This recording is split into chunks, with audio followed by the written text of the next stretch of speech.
Hi, my name's Mick Grewcock and I'm a UK-based self-taught amateur bowyer, and in this series of videos I hope to show you how you can make your very first wooden bow.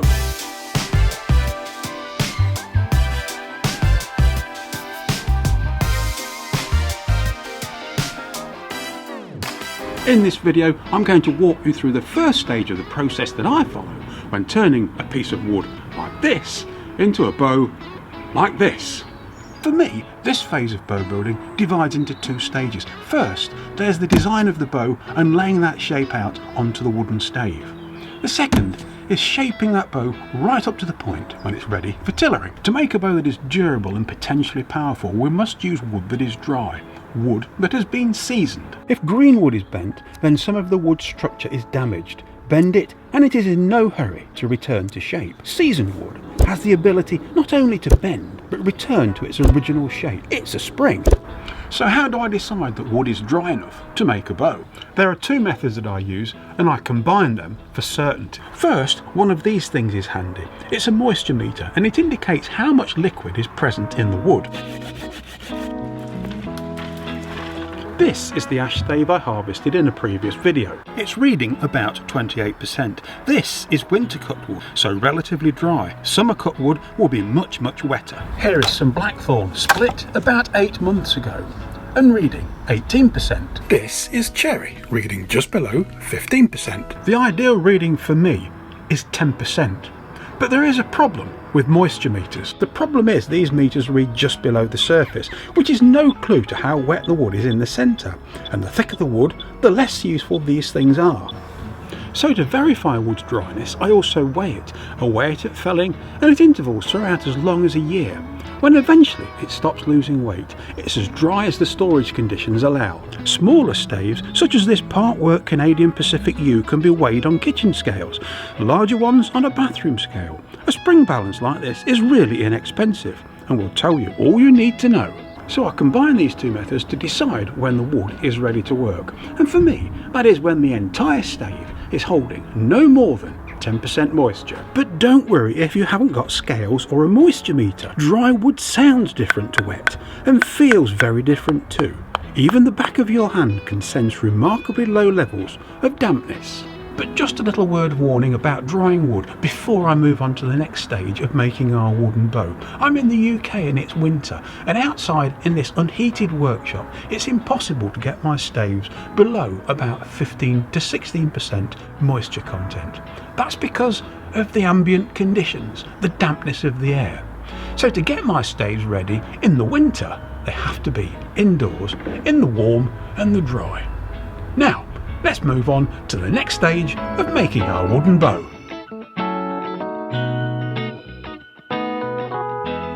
So we now have the tools, the bow making aids and the seasoned wood. What comes next?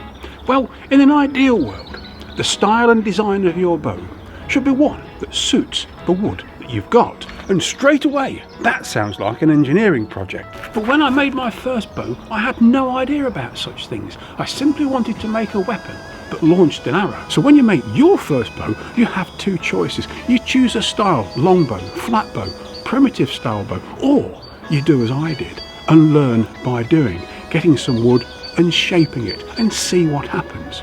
Let's have a look at both those approaches to making your first bow. The bows that I like to make are medieval style English longbows, like this U longbow. But the process I follow in making a bow like this applies to any style or design. Let's first look at choosing the style and the design of bow that you want to make and applying that shape to the wood. Here is a drawing of a 40-pound hazel bow, little more than a stick bow, with a flattish belly and rounded back. This, in my opinion, is about the simplest form of bow that you can make. Here is a flatbow, a style of bow I've never made before, and a style that I hope to make towards the end of this series. The limbs are flat and wide, and there is a distinct grip. So let's assume that we'll make a simple stick longbow. The design is flat-bellied with a rounded back and relatively narrow limbs. There is no grip, no shelf, and the bow is symmetrical, by which I mean each limb is of equal length and the grip is taken at the centre of the bow.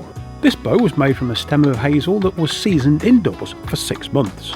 The bow is self-knocked and it's got a linseed oil finish. I left the bark on this bow, which leaves a nice contrast between the back and the belly. To make a bow similar to this one, I need to transfer this shape and these measurements onto my wood. Whilst I do this, and for this example I'm using this piece of hazel, let's talk dimensions. Let's talk measurements. Measurements for many types of bow are freely available on the internet. You don't have to make this one. But here's something I've learned the hard way when making self bows. Measurements are very good guides, but they're terrible masters. You see, a set of measurements taken from a finished bow and transferred onto a new stave often results in a bow that's completely different in performance to the one that gave up the measurements. So I've used the dimensions that I've taken from that little hazel bow, but I've added 1/8 of an inch to every single dimension. It looks like this. It's drawn on the back of the stave. To make these marks, I've first created a centre line, the line the string will follow, and around this I have transferred the measurements. Normally I'd mark with a pencil, but for clarity here I've used a heavy marker. But don't over-obsess about this. When experienced, the importance of the marking stage is somewhat reduced. All we're doing is laying down guidelines to make the rough shape of our bow. And by the way, if you've got a stave like this one with the bark still on, you'll have to remove it before you can make the marks. It'll then look a little bit like this, a smooth back. Remove the bark with a draw knife, but go carefully and go slowly. Be careful, you must not cut into the fibres on the back of the bow. So now we have the shape and dimensions of our bow drawn on the wood. From the centre out to the tips is a constant taper. We'll establish the thickness taper in the next video. So for now, the first stage of preparing our wood stave is done. But before I go, I did say that when I made my first bow, I simply gathered some tools, a piece of wood and had a go. If you'd like to see me make that bow my very first bow, why not watch this video?